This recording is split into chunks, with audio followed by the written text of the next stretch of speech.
DJ Event Planner will change the way you manage and run your business. Streamline all of your procedures and software into one easy-to-manage system.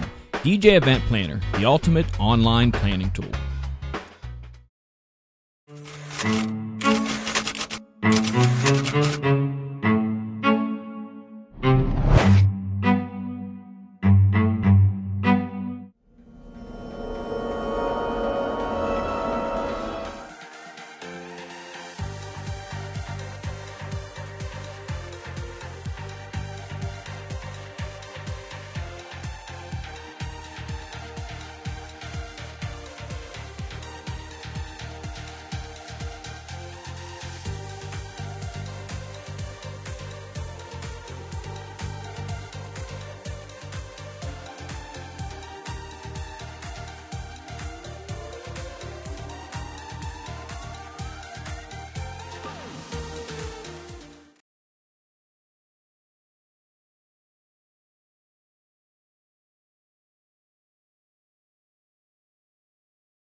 And now, ladies and gentlemen, it's time for Running Your DJ Business with Casey and special guest tonight, Nick Spinelli.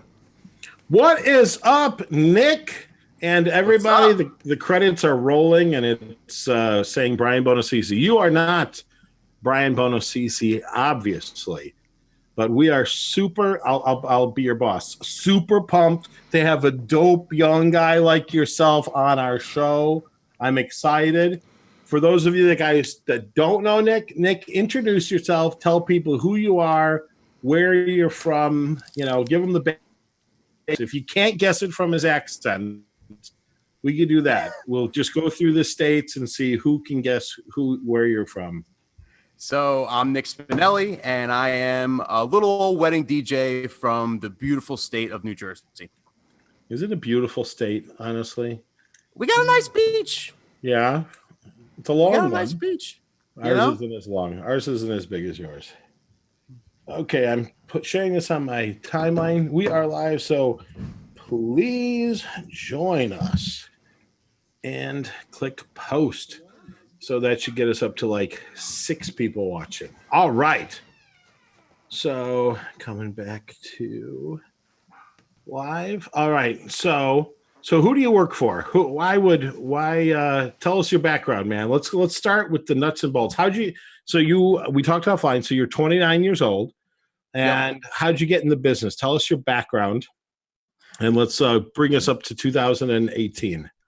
So honestly, I was in a rock band when I was a teenager, and I played drums since I was little, and I wanted to be a rock star. And I had a job making salads at this restaurant that had a shitty banquet hall upstairs. Okay. And the DJ that was DJing at the banquet hall up there was looking for an assistant, and he asked the owner, and the owner recommended me. He offered me $10 an hour, which I was 15 years old, and it was like double the minimum wage. So I was just to roll wires and help out, and I jumped on there, and I kind of fell in love with it. I kind of like put the drums to the side eventually after a couple of years, and kind of really focused on the whole DJ aspect. So, and then, do you ever bring out the drums now, like a gig? Do you ever do a percussion set? No, I thought about it. I've seen like other DJs do it and stuff, like with the digital pads. Like I thought about it. It's something like I might consider in the future, but no, never have. Yeah, I think that's cool. I've been saying forever I want to get those marching band, the kit that hangs over, get it in white, and then hire a percussionist that can just come out during the dancing and just go off and just totally crush it. So drumline. Yeah. Do you watch America's Got Talent ever? Yeah. Okay, so they've got this amazing voice, Angels of Los Angeles or something, that's competing now. And during their performance on, was it Monday night or last Monday, they had a whole drum corps come down from the back of the theater, just drumming away while and it's like an 80-person choir. And It was just so cool. I mean, it was just so cool. So yeah, so if you could surprise your clients by all of a sudden having a drummer come off from side to side, even just one of them, I think it'd be pretty cool. Have to be the right client, but yeah, for sure. Maybe. So So then you started on your own then, or did you go work for a company? No, I've actually never been on my own. So I worked for that company for a couple years, and then they joined forces with another company, and then I worked for that company for a couple of years. In the midst of all this, I went to college. Wasn't sure if like DJing would be a real job or not. So I went to college and did that. And then I got out of school. I DJ'd all through. I probably did like, I don't know, 10, 20 weddings a year while in college, and then like a bunch of bar gigs and stuff like that. Gotcha. And then once I got out of college, I decided to make the jump, and I got an opportunity. I moved back to Jersey and worked full-time for that company. Moved back to Jersey. Where were you in college? Central PA. So Lebanon Valley College is like a small school in Central PA. It's like 5 hours. That's not even moving back. No, it's 2 hours actually. Okay. Short. So moved back to Jersey, started up that company full time. I was there for like 3.5 years, 4 years, and then I got as the full time guy, and then I got the opportunity with Jason at SCE. Okay, Jason from SCE. That's right. America's favorite disc jockey, Jason Jani. So, very good. So for those of you that didn't, because there were only about 240 people in attendance at your seminar, I'm going on record by saying that while the seminars in Atlantic City were fantastic, my boy gets the blue ribbon. You get the gold medal. You had, in my opinion, the freshest, coolest, just different perspective. And let's be honest, it wasn't rocket science. It's like you didn't cure cancer, okay? But at the same point in time, for those of you that also have seen Randy Bartlett, a lot of what he talks about is stuff that's right in front of you that that is just stuff where you go, I guess I didn't look at it that way. And so what I really loved about it was, go through kind of, you did, what was it, 10? Your 10 things? Or what 5. Exactly? 5. Okay. So let's roll through them quickly. So what were the 5 things? I got to remember. So the first one was know your audience. And I talked about Generation Z and our next generation of couples that we're going to be encountering. They're from Generation Z's 1995 and up, like born 1995 and up. So like, unless you got like a real young marriage, we really don't have too many right now, but like in the future. Those are your teenagers and your college kids. Correct. Right. Yep. My nephew's falling into that. I know it well. My brother's ready to strangle him. So I know it well. And he's an aspiring DJ too. On a Pioneer SC boards, got nice JBL speakers, and not gifted to him by Uncle Keith. The kid worked for him. He actually went to Expo with me 3 years ago. He's done the Randy Bartlett microphone technique workshop. He's worked with us. Cool. And so he's got his own little Facebook page and the whole deal. And he's doing his like future high parties. Yeah, he's a good kid. So he just wishes he could spin more regularly. That's his biggest challenge. So that's all. And he doesn't like weddings. So he doesn't like working with Uncle Keith on those types of jobs. He likes where he can spin top 40 the whole time. Why don't you think he likes weddings? Like, what does he say? He doesn't like oldies. He finds the oldies boring.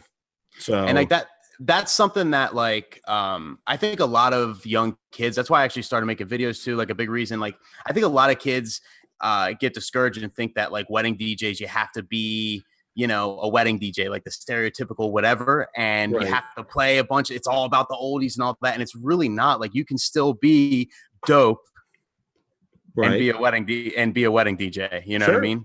Oh, you got to drink. Absolutely. I said dope. Okay, there you go. For those of you who don't know it, I believe that we could have a fun party drinking game that every time Nick, because of the influence of his boss, Jason Jani, the guy who brought dope back from J.J. Walker from Good Times, because I think that's the last time I heard it was in the 70s. They said that back then? Oh, yeah, wow. Sure. That was like in late 70s, early 80s type of thing. That's why Jason brought it back. He's not that original, let's be honest. So anyhow, but yeah, it works for him. If I said it, I'd be like that weird old guy. But for Jason, it works for him. So, but can Jason grow this? That's the question. I'm thinking. I can't. Well, there you go. Maybe when you're 49 like I am. But anyhow. Doesn't connect. No? Well, what are you going to do? Anyhow, so the first thing was know your audience. And you're right. The average bride is 29. The average groom right now is 31. And still being 29, you are in that massive sweet spot. For me, I am still thinking like I know I'm 49. I acknowledge that I'm 49. So everything that I do is what would a 29-year-old find cool or think or what have you. And so that's the way I try to think. And that's what I think a lot of DJs don't think. They are viewing it all as an older DJ and go, this is what's important to me if it was my daughter's wedding. Well, no, don't connect with the parents, connect with the kids. And, you know, and that's kind of the way that that goes. Makes Absolutely. sense? Yeah, and it's just everything's evolving, you know, and you got to realize like how much Generation Z and even like now, like the couples now like value social media and, you know, everything you're doing online is like so important. And Sure. I also touched on just how they have short attention spans and how they don't like being told what to do. So like the whole, you know, more and more, you know, cake cutting's getting cut out. That's doing private on the side. There's no more bouquet garter anymore. Barely. There's rarely anniversary dance, any real interaction, any, I think that's a you know, stuff regional like thing, that. though. It's And kind of, here's why, because I know for those of you who don't know, like East Coast style is like cake cutting happens later in the night, right? For you guys? it depends on venue, but yeah, I mean, But you have dancing, then you take a break for cake cutting, and then you start dancing again, correct? yeah, cake cutting's not dessert here. Yeah. Right. Correct. See, by me, introductions directly to the wedding cake, directly to their first dance, to the blessing, and then they sit down for dinner. Wow. So in my world, I don't see it going away. So whenever I hear the East Coast guys on Facebook all going, yeah, it's dead, no one's doing it. No one's doing it on the East Coast. And I get it. What about bouquet garter? Bouquet and garter, to me, what I think it is, I think it's a typically in today's liberal female environment, I just find it a little bit degrading to most women. And I think that's kind of what it is. But Is it going out by you? Like, are you doing it less and I'd less? say it's 1 every 30, maybe something, you know, and that really depends on the age of the bride. If she's the very first bride in her group getting married and has a lot of single friends, that's that. And when I talk to people, I even tell them, listen, I'm not telling you what to do, but if I said, hey, I've got this gimmick that I want to do. So when the dance floor is packed, I'm going to clear the floor except for a small portion of your friends. And then I'm going to only include a small portion of your friends, and it's going to take like 10 minutes. It's going to be awesome. You would say what? No, I don't want that. Well, that's your bouquet garter. Okay. And so that's that. Now, if it's the first of the group getting married, I think out of tradition, a lot of times they may do it, and then everybody might be horrified, and that's the way that it is. But I agree, things are changing. DJs, not so much. But, you know, and that's where you have to listen to your clients. Now, let me ask you, being 29, did you watch the MTV Music Awards this past Monday? No. Okay, so it's not that I'm older. It's just that nobody really cares about it. So you watch the highlights. Yeah, I don't really know. It's not my, you know, if I catch it on, but it's not. Okay. Mike Walter just popped on and said that you look different than you normally do, Brian. So. Oh, well, you know, Gotcha. Are you there? Did you get that one? Woo! Okay. How do you, Mike Walter cares about MTV. So how does this thing work? Like, do you see the comments and the viewers, and I don't see it on my end? If you actually go to Disc Jockey News's Facebook page, it'll be on the right-hand side. So if you go to their Facebook and you pop up, it'll be on the right-hand side. Because Mike cares. Mike cares about MTV. So that he's probably the only 50-something-year-old that cares, other than the producers taking a paycheck from it. And they're all saying, remember how great MTV used to be when we were in our 30s? So anyhow, let's get back to, he thinks it's his duty to watch it. I think he just wanted to look at J-Lo shake her booty, actually, is what it came down to. So, and he wants to clarify he's 52. So he claims. Oh, and Jody just said Casey's man crush is Mike Walter. That's not true, but if we had to go to jail together, I could do worse. He could definitely do better, but, you know, whatever. Anyhow, moving on. You know, this thing's just out of control. So getting back to things, though. So other things that you think, like the average 29-year-old bride is just doing away with. Like if you had to say things are changing based on age and you're seeing it because you're in the thick of it and your friends are getting married and you're even in the thought headset, if I got married tomorrow, I wouldn't do this, I wouldn't do that. What do you think? Line dances, any gimmicks, and minimal interaction. I mean, hosting the event, introductions, of course, all that stuff. But after that, it's really just minimal interaction. Like that's what they want. They don't want someone that's on the mic every 5 seconds. Like it's you know what I mean? I see that less and less and less and less. Now, do you think that's a style? Because Mike Walters in your market, you compete against elite pretty frequently, yes? And yet Mike he's right down the road, yeah. Right. And yet Mike is, I'm not saying he's necessarily, he didn't talk today, or he talked, I don't know, I listened to, I think, a podcast and a half. He talked about how he still likes getting out and doing the line dances with the people, and he likes getting on the floor and getting people. But he also told me he's seen them more and more on the Do Not Play list. He is doing them less and less because of request. You know what I mean? I mean, Mike's a legend, and he also has his own kind of brand. He's a legend. That's code for just like anybody. No, he is like he's an OG. So like he has his own brand. So you know, I'm sure the couples that hire him too. You know what I mean? Like they know what he does. They've seen him at other events, and that's it. I you know, it really has to. It is style and personal preference and everything. But I see more and more that couples are more focused on the mixing aspect. Like, do you mix? How do you mix? But do you think that's because that's the SCE signature? No. That's so you think like so people are coming in, they met you at a bridal show, and they're just telling you like, listen, these are our hot buttons, these are our cold buttons, and where do you fit in?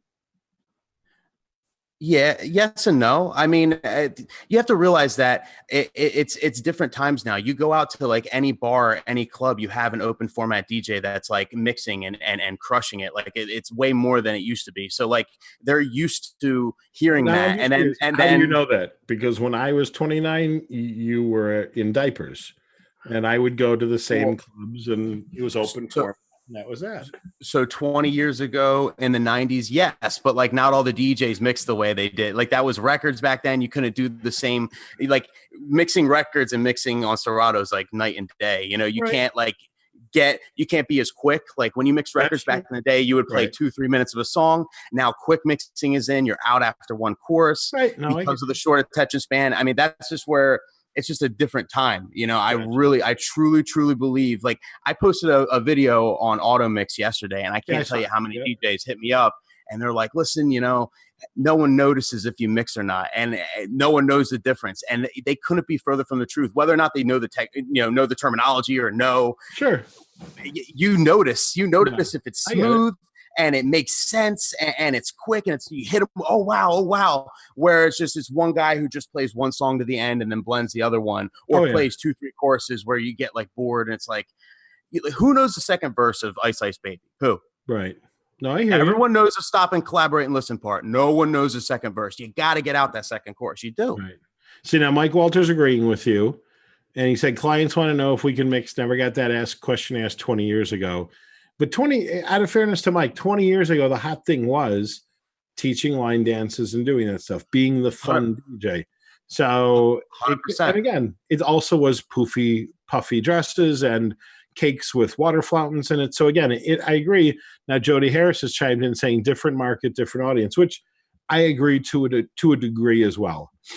Because again, mixing is universal, though. Mixing is universal. If you're a good mixer, whether or not you in different markets, you might be able to get away with not mixing, right? And still throw a great party, and people do it every weekend, you know. But if you learned how to mix really, really well, you would blow away everybody in your market. And I don't understand why people don't put the importance there. In the future, you're not. I believe in the next 10 years, if you can't. If you're not a really good beat mixer as a wedding DJ, you're not going to survive. And that's my truth. Like I'll go on record right now saying it. You're not going to survive. Like you're not going to start. You're not going to be able to charge any money.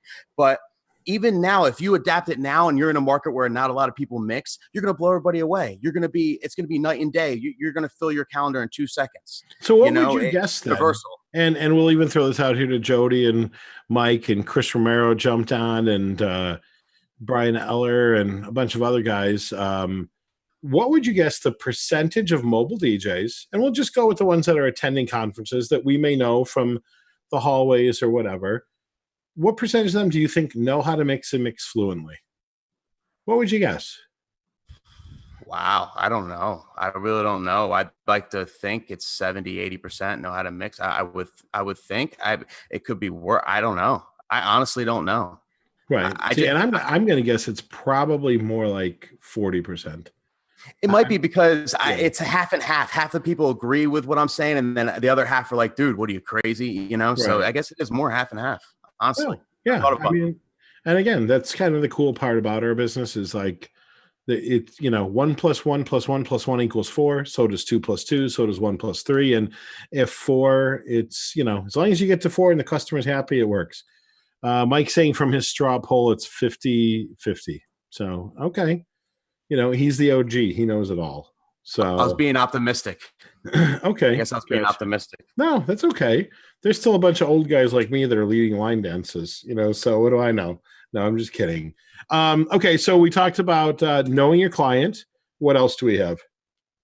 What was number 2? Do you remember? Dinner. Right. And I agree with you. And it's funny because Daryl and I worked this past weekend and we had a wedding with a movie theme. So all throughout the ride home, we drove back to Chicago. We seriously just went through and just picked song after song after song after song and kind of went from there. I've always been a shoulder shrugging guy. I tell everybody my absolute positive goal for cocktail hour is just getting people doing this, and they don't even 100%. Realize it. That's just 100%. It. And that's like, I love dropping Santeria by Sublime, like 3/4 of the way through cocktail hour. Because when that martini or two are kicked in, you see every white girl all of a sudden going like this, and it's just too much. So I love it. Absolutely. Absolutely. And like dinner, you have to treat dinner like it's your opening set, like just like at a club. It's an opening set. You're setting the vibe for the rest of the night. And everybody's like, well, why would I mix dinner? That's my time to take a break, or I just toss an auto mix. What's the difference? If you beat mix through dancing, for the same exact reason, you should be beat mixing for dinner. Like, why do you beat mix to dance? To keep. See, and I think you should. I think it starts before that. I think it starts with cocktail hour.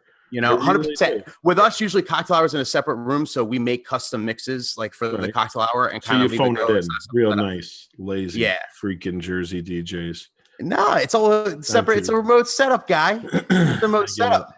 So, Thomas, he is saying that's why the old guard is being replaced. Okay. Old guy. The old guard. The old guard's being replaced. So what's that mean? That means that the old timers that aren't mixing, that are still doing line dances, are being replaced by the new young bucks. They will be. I gotcha. So we talked about for dinner hour. So quickly explain to everybody your theory for dinner for those that weren't in AC. I always mix throughout the entire dinner. I program it very well. I have very detailed crates that I use. So give us like 4 go-tos that are in your crate that you're like, I love dropping this.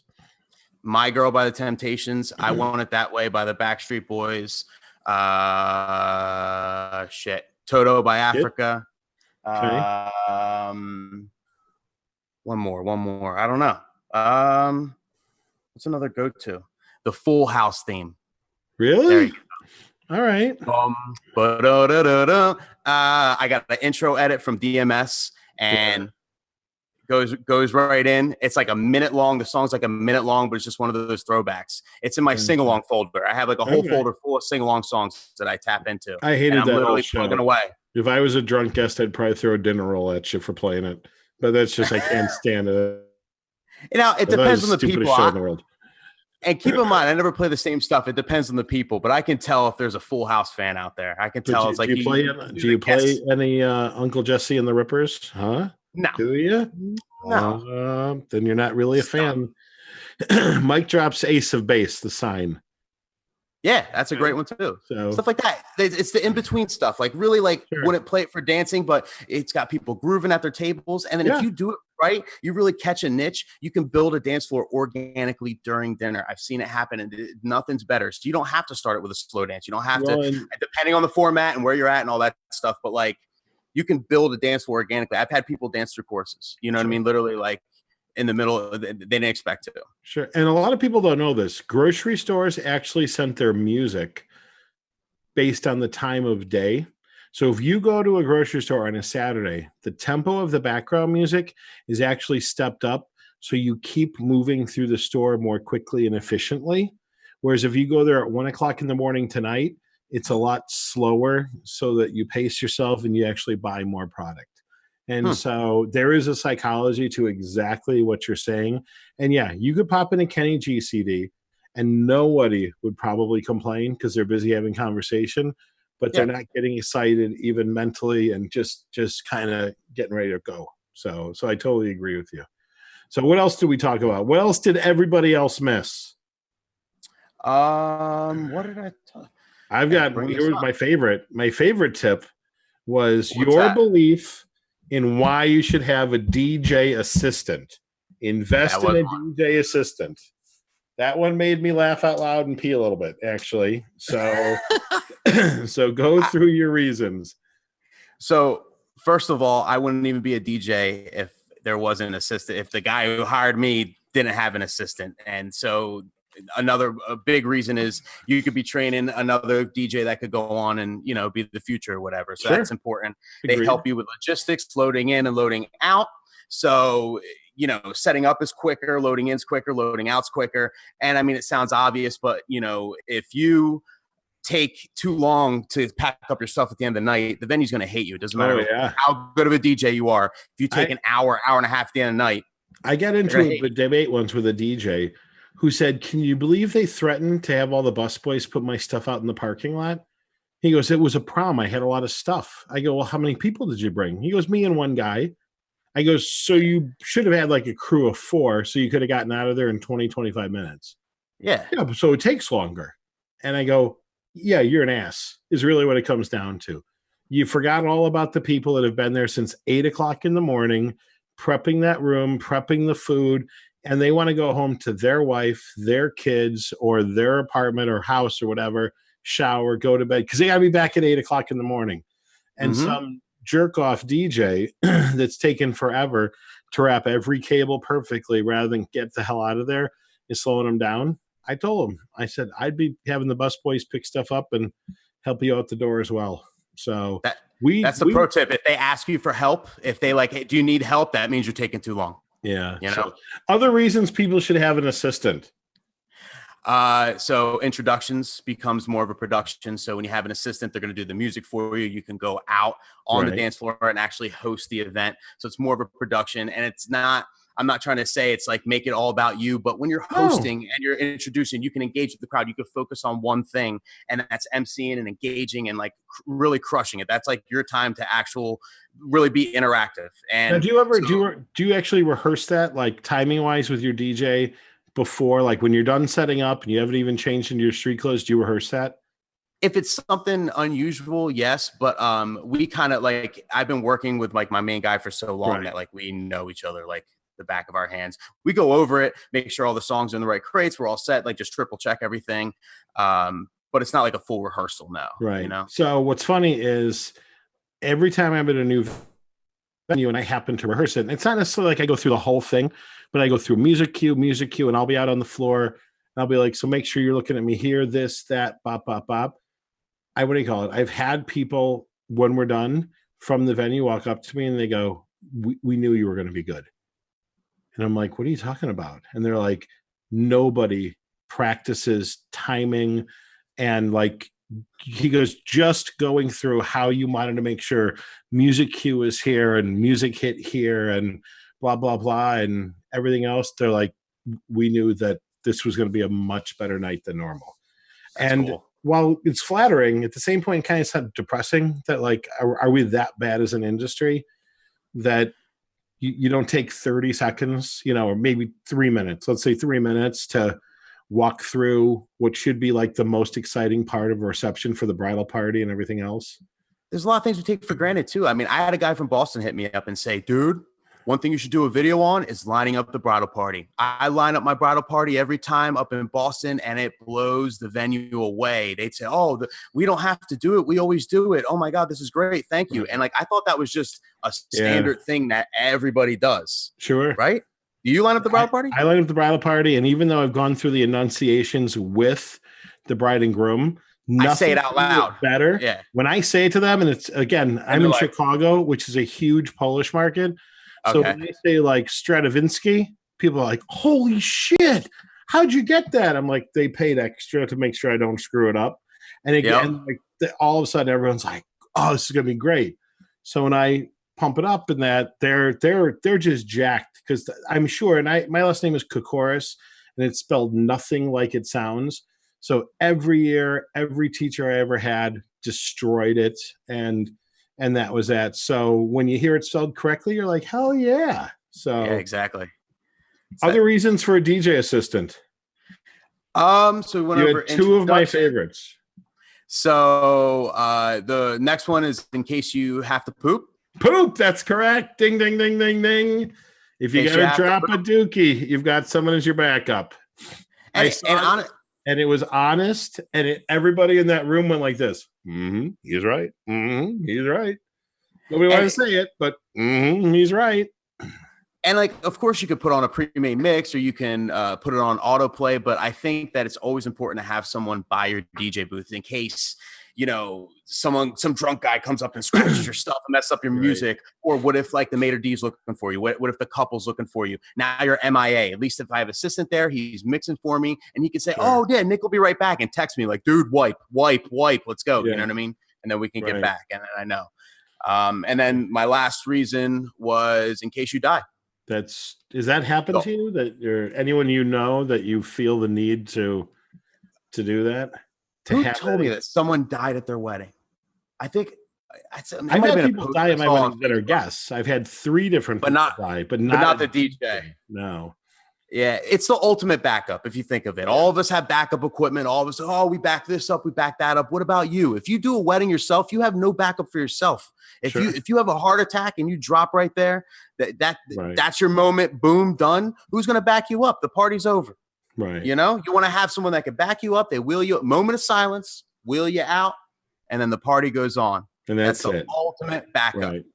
I just want people line dancing around me as I'm dead on the floor. Why line dance? Yeah. I have to say too, important point too, that like actually Mike Walter brought up that I really should like preface like what I'm saying. When I started DJing, I was a very interactive DJ and I enjoyed it. Yeah. I had a line dance for everything. I taught a dance to everything. I fell in love with DJing being a super interactive. So when I say like, interactions going out, it's not because like I don't like to do it and I'm just biased. I legit loved being interactive. Right. I used to crush. I had a dance to, you name it. I had a dance to, and I was out there the whole time, sing-offs and circles and all that stuff. And I slowly noticed that it was like less and less people didn't like it, or I saw faces and people kind of being turned off a little bit and everything. And that's why I just evolved, so it's really not me being biased. It's really where it's going, I think I should preface it with that. Cause I feel like everybody that's on my team with like my thoughts are usually because like, they don't like doing it. They hate it. Right. They don't, I don't go out there.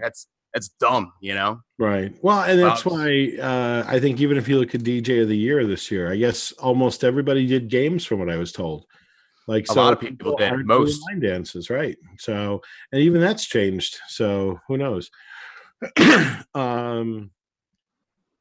Anyhow, so what? Tell us some more things that were covered in your PowerPoint. We talked about assistants. We talked about record crate. We talked about crates. Yes. So building crates is like really important. It's something that like I kind of talked about. Just having detailed crate. There's a lot of DJs out there that mix off the top of their head. And I think it's insane because you probably crush it off the top of your head, but you're going to be playing the same stuff. A lot of stuff's going to be repetitive unless you're some type of genius that you're not going to be able to remember hundreds and hundreds and hundreds of songs on the fly before and still quick mix and everything else. Sure. What I did was, a couple of years ago, I sat down and I took every dinner song off the top of my head, I put in a crate. Every dancing song I play off the top of my head, put in a crate. Then I searched through my history. Stuff I didn't remember, put them in the crate, put them in the crate. Then I organized it into subgenres that made sense to me, had them all laid out into subgenres. And then ever since then, I've been adding. So I go through every playlist. When I go to do a wedding, I hear a song. Oh, wow, I forgot all about that song. I add it to my list. Or I play a song and it works. I didn't think it would work. Great. Add it to my list. Add it to my list. So I've been building my crates for so long that I have such a deep bag where I can go. It's not just so it prevents you from being basic. I just don't want to be basic. I'll play the regular stuff, of course, but I want to drop something that like people legit have not heard in a long time, like that other wedding DJs don't drop, and that allows you to do that, And so or if you're doing a classic rock set, I have a classic rock folder with like 50 bangers, and I can just go in there and organize by BPM and like go from there. So I think it's very important that everybody has a really detailed crate or whatever program you use or whatever in there that you can refer to when doing dinner, when doing dancing, and everything. You never mix off the top of your head because you're limiting yourself. Right. See, now here's what's interesting. This is what I was telling you. Nothing you're saying is rocket science, but at the same point in time, there's so many people going, yeah, man, I really need to update my crates, or yeah, I haven't had a DJ assistant in so long because my neighbor's kid couldn't do it anymore, or what have you, or I couldn't get reliable people or whatever it is. But you are totally 100% right on the money. And that's why it was great seeing things from, you were probably the youngest presenter there. And it was just the energy, everything was just such a fresh approach that's what I told you. You would talk to me once about speaking at Marquee, and I said you weren't quite ready yet. And I told you to call DJ Times, and I love your videos. And so when you got up there, I was so proud of you. You totally, totally crushed it. And thank you. And that was that. And everybody, and Mike Walter and Joe Bunn talked about it too. Like, you were a little bit shorter than everybody would have liked, but that was kind of good because it was like the to be continued, So hopefully you're not Fonzie and you're halfway over the shark and then they cut to be continued. But, I'm sure we're going to see you at future conferences, and God knows you're putting out videos like crazy. So if people aren't familiar with you, how should they find you? Like if they want to check out your videos, where would they find them? All my handles are at DJ Nick Spinelli. Spinelli. I also have wedding DJ tips, so at wedding DJ tips on all social media. And I do a weekly video on a variety of different topics, everything from like performance based to even like something on the side. I'm gonna start diving into like a little bit of social media and stuff eventually as well too, which I think is huge. And that's another big reason I kind of forgot to mention with assistant, and that's what so many people say, well, I don't have the budget for an assistant. I can't pay one. Like give them a camera, get them to get video of you, pictures of you. That pays for itself immensely. Generation Z is the first generation that literally values social media over price. If they like what they see on social media, they have it made up in their mind. This is my guy. I want them to be DJ. They don't care what you charge. They don't care. It's more important than price, anything else. So any DJs out there that aren't doing the social media, you're not posting 2, 3, 4 pictures a week on Instagram. You're not keeping consistent and posting quality content. You're going to get left behind. Like we're in the midst of like this insane internet boom. Like it's so exciting. And there's a guy that I actually he's from the town over from me, and he just went viral 2 days ago. His name's Doug. He's like this chubby guy with a mustache. He was a security guard. And for 6 months straight, he made an Instagram and recorded his farts. 2-second videos. I just saw it. Yeah. He lives a town over from me. I know, like we used to go to like he used to be at like the same party as me back in the day or whatever. Right. He went viral. He has tons of followers now, and now he started a page. He's getting paid now to record his farts. That's the era we're living in. That's how powerful the internet is. That's how these kids are making $100,000 a month playing video games. Thing or a negative thing? I mean, it's just something that you have to take advantage of. Like anybody who's old school, I don't like social media. I don't do it. You're not gonna be able to like. This is such a big opportunity to make money and to promote yourself and to like, it's going to be so hard to get events if you don't have social media presence now and then in the future. It's going to be like nearly impossible. Like there's no word of mouth is right. I mean, yeah, word of mouth is dying. The order of importance should be Instagram, Facebook, your website, and then somewhere down there, wedding wire and the knot. Now, why do you put Instagram over Facebook? And the reason for it is because Facebook has far more active daily users. I'm just curious. What's the average age of that active daily user? Instagram has all the younger people, and that's our target market as couples and weddings. If you're doing weddings, I think Facebook is very important as well, but Facebook is filled with a lot of middle-aged people. That's most people. Middle-aged people spend all their time on Facebook, and the older, even like 50, 60, 70, 80-year-old people, they spend all their time on Facebook, and they might not even have an Instagram or just have one to like look at their kids' posts, and that's it. You know what I mean? So like it's a different market on Facebook. Instagram is more important because all the influencers are on it, like all the influencers, like the big pages and stuff like that, and like all the kids, teenagers and people in their 20s and 30s, they're all over Instagram. So it's by far the number one social media. If we were to I'm going to ask somebody just to do something. Jody, I'm sure you're still watching us. I want you to go to the Knots Facebook page, and I want you to go to the Knots Instagram page. And I'm just curious to see which number's higher. And I'm not disagreeing with you. I'm just curious. So I'm just. Do you already know the answer? I don't. That's why, again, it's the Knots. The Knots almost 2 million on Instagram. I have never even looked at the Knots page on Facebook, so I'm not sure. I get it. I know they're like 1.5, 1.6 or something. I don't know. That's why I'm just curious. And Instagram is better for business too, because you got to realize Instagram is set up like it's like a like the pages has all your pictures there. It's almost like your little resume. So you can have like shitty pictures and it looks all like whatever, or you can have really nice pictures and you can just scroll through all your pictures like that, and it's like appealing. It's aesthetically pleasing or whatever. Like it's a visual resume. Yes. Whereas like Facebook, you got to scroll down. What posts did you share? So like I always tell all my couples, just let's connect on Instagram. Look at my Instagram. They can see right away. Wow, he's doing this way. He's doing this. He's doing this. He's doing this. Let me see. You know what I mean? You could see what I'm up to. It's like more, you know? Yeah, no, I get it. I personally have always thought that Instagram is Facebook for dummies. And I like to have conversations. So because I like to have conversations, I'm not a fan of Instagram. So, like I live for arguing with people about politics and everything that's new and exciting and that's also great for Twitter and Facebook. Look at the engagement too. You'll have way higher engagement on Instagram than you'll ever have on Facebook. I mean, look at the pages, big pages. You'll see pages with 100,000 likes and they get 20 likes a photo, they 0.0000 engagement. Whereas the average Instagram engagement was 1% to 2%. And then like the superstars are getting like the 10% ish, right?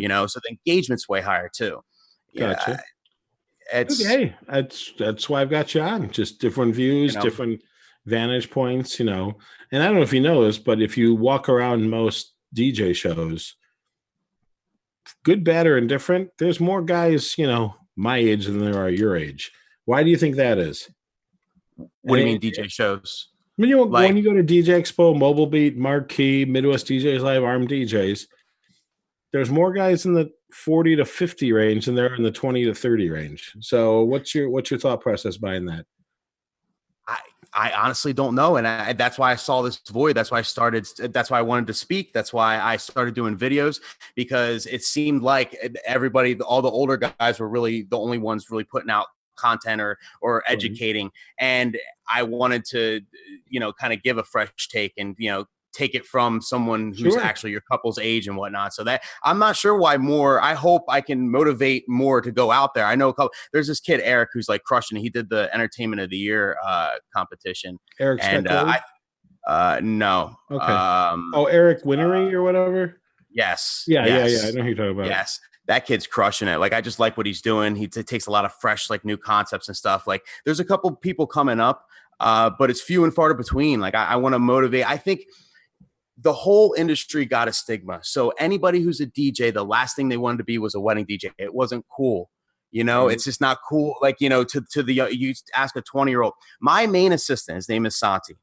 And I asked him, I thought he was a great DJ and a cool kid. I'm like, hey, you want to start helping me? He's like, yeah, I'm just not in the wedding thing, man. And like was completely against it. And I took him on a few weddings. Like, oh wow, like you're not like, I thought it was going to be like chicken dance and what I mean? Like there's a bad perception out there. So like, I own a video company. Some are. I own a photography and video company. And I had a customer service issue. I had to watch their video. And I'm telling you, like it was seriously painful to sit through this person's wedding reception. And it was clear the couple liked country because all of their recap videos had country in it, which is fine. But like, it was like old time rock and roll and We Are Family. And like, I mean, it was, I don't think there was anything newer than like 1994 on the thing. Now, it could have been the couple's playlist because they were very particular with us. So maybe they were very particular with the DJ, but it was just super flat. But I still play all that stuff, but I play it differently. You know, you don't. It's just how you play it and how you like. There's a new wave. Like, I just want to like motivate younger DJs to like. Weddings don't have to be all that. You know, you can be yourself and like mix and do almost handle weddings almost like a club. You know, and it works, you know, and it's what people want in the future. I really think. Jody wants to know why you don't think there are more women DJs. Any ideas? I don't know. Just like any, you know, it's intimidating. I would say I'm not a woman, so it's tough to like it. If there's a male dominated industry, it is intimidating, I guess, for like a woman to come up, you know, and you kind of get, but I think there should be more because there's a huge opportunity, like being a woman. And if you're a good DJ, like there's a lot of opportunity for that, you know, like because there's so few of them. Do you follow DJ Rachel at all? She was at the show, blonde. I don't know Rachel's last name. Forgive me. Oh, does she do shows on this network? She just started. She does videos on this network, right? Yeah, Lynch, Rachel Lynch. Yeah. Okay, I don't know her personally, but I've seen her on. Yeah. Yeah, but she was walking around Expo like she was very quickly recognized and has moved. That's up awesome. Now I don't know her. I said hello to her, you know, and we exchanged pleasantries from both being on video and stuff. But the interesting thing about it was like I don't know how much she works or what kind of party she works or what have you, but it was just one of those things. She, according to Michael Burke, she's from New Haven, Connecticut. Oh, okay, cool. So she's an East Coaster like you. And then everybody knows DJ Dana and Jody, and you know, Jasmine, I think is the queen of the ball still because she's built such an incredible company and has a beautiful. She's really cool. Yeah, she's super cool. Yeah. So, but here's the funny part. When I talk to Jasmine, she doesn't view herself as a female DJ. She just views herself as a business owner. And I think that that's the way that everybody has to look at it, you know, and that's just the way that it is. So while you guys are there, I want you to throw out some questions. If you have any questions for Nick or myself about we're kind of, again, looking for a millennial view of the show. You know, when you just lean forward to look over, it looked like you were trying to look at my comments over here on the right. It was kind of freaky. Oh, no, I can't see any of them. Yeah. If you have questions, I didn't jump on YouTube, so I'm just going to take the ones on Facebook. So if you've got questions or comments, man, I'd love to share. I'd love to run past Nick. But I'm trying to think because that half hour went by really quick. Oh, John's watching YouTube for us, so he'll let us know if anybody's got questions there. What else? Crates. We talked about. The other thing I talked about was just preparing and how I prepare for the wedding. Right. So. Oh, we talked about. Didn't you talk about dress code too? No. No, I could have sworn you talked about what to wear. So now you're not wearing the traditional monkey suit, the traditional tux, right? No. Did you ever? Did you back in the day? Absolutely. Black on black, pinstripe tux, black shirt, black tie, like a bonnet tie, you know, the pre-tied ones. Oh, okay, yeah, sure. Yep. Vest, black vest, and the full black thing. I was black on black tux back in the day. Very good. Brian wants to know boxers or briefs, but you can talk to him off air about that. Briefs. So, briefs, okay. More support. Okay, gotcha. Very good. So now go on. Well, so I did touch on like preparing, and something that I always do is I always make a crate for every single wedding for their song requests. So I never use a piece of paper and scratch off song requests. I literally go through the entire list and I organize it into a couple subfolders within that crate. So it'll be like songs that'll be good for dinner, songs that are good for dancing, slow songs, and then any like special requests or shout outs, like songs that like there might be a dedication or so, I have to make sure someone's in the room when I play it and that sort of thing. That way, and I do that for a couple of reasons. Like, number one, I go through the music and I listen to it ahead of time. If I already know, then I throw it in there. But if I don't know, I listen to it and I kind of can gauge, what the couple's like, what they're into. And also, it's how I've discovered so many songs that I forgot about or didn't even know the name, heard on the radio once. I'm like, oh, wow. And I add it to my own personal crates. So that's how I built up my personal crates. And then also, during the event, I can I'm mixing dinner. I refer to their dinner crate. I can organize it by BPM, and I can knock out all the requests. You know what I mean? Literally in BPM. Sure. If you have it on a piece of paper, you know some stuff off the top of your head, but you can't. It's tough. You might miss that song that was 115 that would have worked perfect because it was on the back page and like you were glancing quick and you're in a hurry. It's much better to have it organized right on the DJ program. So I do that for every single event I have, no matter what it is. Gotcha. Jody wants to know how early you start prepping. So like for this weekend's wedding, when you're organizing when you create that crate, are you like the week of, the day before? What's your deal? I mean, planning with my couples obviously starts like, yeah, but I'm talking about prepping. But so the actual crate, the actual crate and everything. Typically, I have everything done by the Monday before. That's like I send everything out. I also like make my little cheat sheet and everything, and I send that out to the couple that Monday morning. So like, that's right. You talked about that, but I don't think you brought it up here.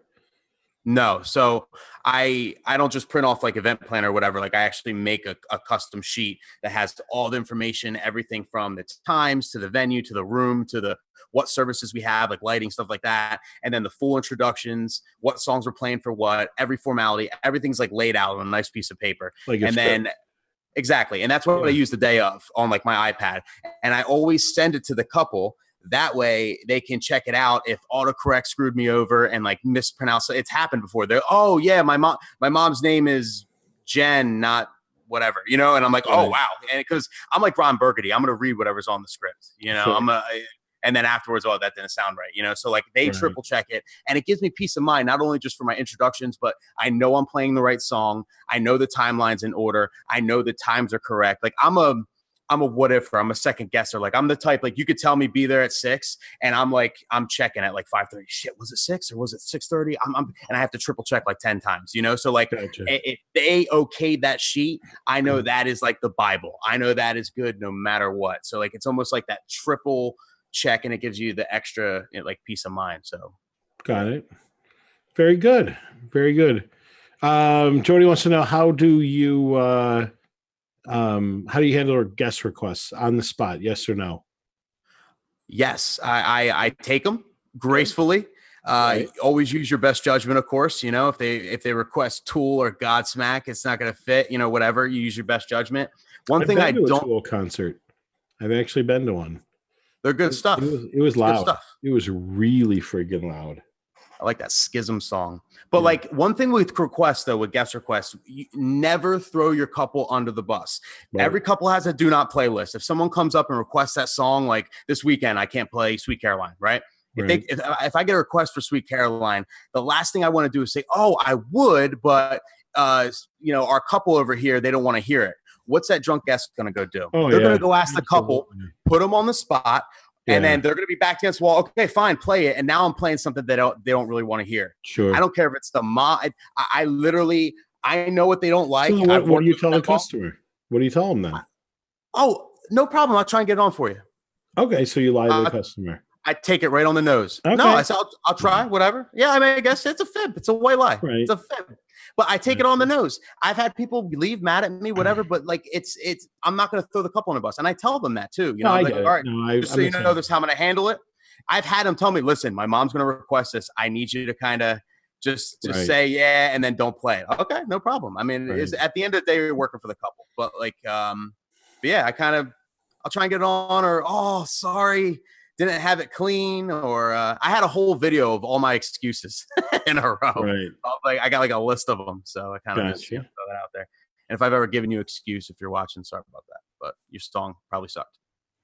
Okay, there we go. So the key is that he lies to guests. Everybody, make sure you put it on Facebook, put it on his YouTube, his Yelp page. So he's a big fat liar. All for that couple. Yeah. No, it's funny. Todd Bristol goes, tell them that you just don't have it done. Except then they hand you their phone, and then the really sleek ones hand you the phone with the cord and everything. And then it's kind of like, I don't have enough time. Have you noticed, though, on the subject, don't have enough time? It's always like 10 minutes left into the night, and that's where everybody flocks to you. You know what you haven't played yet? Here's 64 songs we want to hear. And you're like, that's when you say, wow, I really wish you would have asked me earlier. Yeah. I don't have any time right now. And that's valid. That's not a lie. Really wish you would have asked me earlier. Would have loved to play that, but got no time. Boom. Yeah. No, absolutely. And they understand. If they don't, whatever. I've had girls like drunk get mad at me and just try and like pull my needle off my record. I'm like, yo. Yeah. And that's where assistant comes in. Bodyguard. Literally boxes are out. I've had Santi box people out before. I'm not even kidding. Wow. Interesting. So the rule is that when he's not pooping, his assistant is working the room, taking people out. Stun gun, right. Boom, off he goes. Stone cold stunner. Yep. There you go. Very good. So what's next? Anything new, exciting? What's on the horizon? Anything wedding season. Wedding season's in full effect. So absolutely. You're from now until what? Like Halloween probably, and then it slows down? No, December. November. Is that busy in Jersey? For us, I mean, November is just as busy, if not more busy than like October for some reason. Really? I think it's still nice here then. Like the leaves are still changing and everything. Same as yours, but my November after Halloween, I've got a little lull. And then right after Thanksgiving, we get crazy with holiday parties and we go up until New Year's, and then we go into bridal show season. So gotcha. Yeah, my last Friday, Saturday weekend is like that last weekend of November into like December 1st, December 2nd. And then after that, I'm kind of chilling. I'd only have like a couple. So, Christmas time, sweaters, Christmas parties, that sort of thing. I'll be coming out with a video once a week still throughout all this. I have a lot of great ideas. So I'll be doing that. Wedding MBA is coming up. Are you coming? Are you going to Wedding MBA? I may. Okay. I may. I'll be out there. I'm speaking. So you'll have to come hang out and go from there. So we're about 3 minutes of 9. So if anybody has, or 3 minutes of 10 your time, anybody else with questions, fire them at us. Otherwise, we're going to ramble for about 3 or so minutes. And this is where Brian and I always talk about what's new and exciting, what's coming up. Because Brian actually is in, I want to say he's in Annapolis, and he's spinning the Knot party tonight, and they had an educational thing. Brian, workshop, yep. Yeah, he's an ambassador now for them. So he's actually speaking on their behalf and kind of going from there. Jody says, yeah, Brian is killing it. And so on that same subject, Brian's only going to be on with me now for about once a month because of how busy his Thursdays are. So if you want to come back, Nick, or if anybody else that is fond of talking about the business side of the business, like I'm not honestly the guy to talk to about mixing or line dances or what moving light should be. But if you want to talk about the business side of the business, please shoot me a note. If you're watching the show, you probably are friends with me on Facebook or know how to get in touch with me and kind of go from there. But I'd love to have you back on another show as well. I don't know what just popped up. I just got a friendship request sent by somebody. Yeah, I'd love to. Thank you. Yeah, no, it is my pleasure. And folks, you're looking right here. Everybody always says, where's the new young guys? Because when I was your age, maybe even younger, I think I was like 23 when I went to my first DJ Time show. And I saw John Roz and Gary Kasser and Andy Ebon speaking. And then who were those guys? They would be like your grandpas. Because if I'm your dad, they'd be grandpa level. So, oh, wow. And so then what ended up happening was I started coming up and I started to get slowly invited onto, they used to do panels, and then panels were just a big hot mess. And then Brian O'Connor gave me my first 40-minute slot, and he wasn't the greatest at returning emails, so I even brought out my own screen and projector because we drove out to Atlantic City. So I came completely prepared, and fortunately everything was there. But Nice. yeah, that was circa mid-90s. So everybody says, where's the new young blood? You're looking at it, folks. You are watching it. So make sure you follow this young hot kid. It's only a matter of time until he stabs Jason Gianni in the back and steals his whole goddamn company like he's a new contestant on American Idol. I'm just kidding. Totally kidding. So you're working for a great company, and Got a great team, man. Great team. yeah. And I told you, man, you are crushing it. I love the videos, and continued success. I totally appreciate it. Sir. So Thanks for having me. Thank you, and we'll have you back again soon. So, folks, if there's something you want us to see, Sean Lee, I remember meeting KC in 1998 at a mobile audition for Entertainer of the Year. I remember that too. Sean won the East Coast, or the West Coast had like an Entertainer of the Year thing, and Sean wound up winning doing Minnie the Moocher under, I think, Todd Mitchum's direction back in the day. So was that really 98? Yeah, maybe that was. So, but yeah, I think that was like my first or second ever Mobile Beat show. I've always been a fan of DJ Times, and I loved the energy and the East Coast style of entertaining at the time was more my style, with like the line dances and the dancers and the whole troupe and that. And I went to Mobile Beat, which is nothing wrong with it. It was just very wedding DJ-ish. And I was kind of like, this blows. And it's nothing personal. It just was a different style. That's all. So I always found myself kind of bored. But yeah, so, and it has nothing to do with the current ownership or the current anything. It's a very different vibe. And I'm sure you'll get that if you attended as well. So anyhow, so that's that. Are you with us, John? Are you back? I am. He is. I am here. Whoa. But he's not showing his face. I'm sorry. It's like the voice of God. The man behind the curtain. Oh, Rod Randall just reminded me of a show in Louisville, Kentucky. I'll leave you with this. Do you remember the Mid-America? John, do you remember the John Hughes? John Hughes shows. Yep. Midwest something or other. It was Mid-America. Yeah. I was trapped on a steamboat for what felt like 8 hours going up and down some river. Yeah. And it was just bad line dance after bad line dance after bad line dance. Yep, I And remember that year. being upstairs. I would have jumped off that boat. I turned to Rod Randall and I go, honestly, I'm wondering if I could swim to shore and get a cab back to the hotel. Like I'm in that much pain. And Rod was honestly, it was like I was stuck in a dentist chair with Novocaine and drool coming down, and he just kept laughing at me hysterically.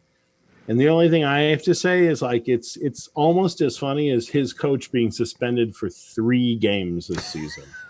So Ouch. It's only funny when Michigan rules and Rod gets curled up in a corner.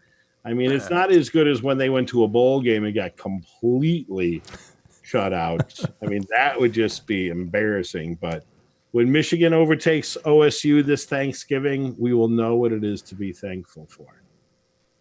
And with that, folks, he just gave me an FU. I thought it was OH, but I guess he can't spell it because he went to Ohio State.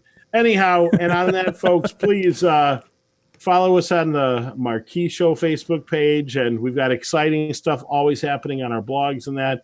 You can always reach out to me through Disc Jockey News. I had half of an article that came out this past month, which is talking about why wedding businesses are dying. And part of it is what Nick and I talked about, where people just aren't in touch with today's bride. And so I'm giving you the down and the dirty and going from there. So, Nick, thank you so much for being our guest. I look forward to having you yet again. John, it's great to be back in the saddle. No more DJ Expos for a while. No more vacations. We're back on regular Thursdays, folks. So set an alarm. Check it out, because next week John's giving away a Pioneer dual, I don't know, controller Dual stickers.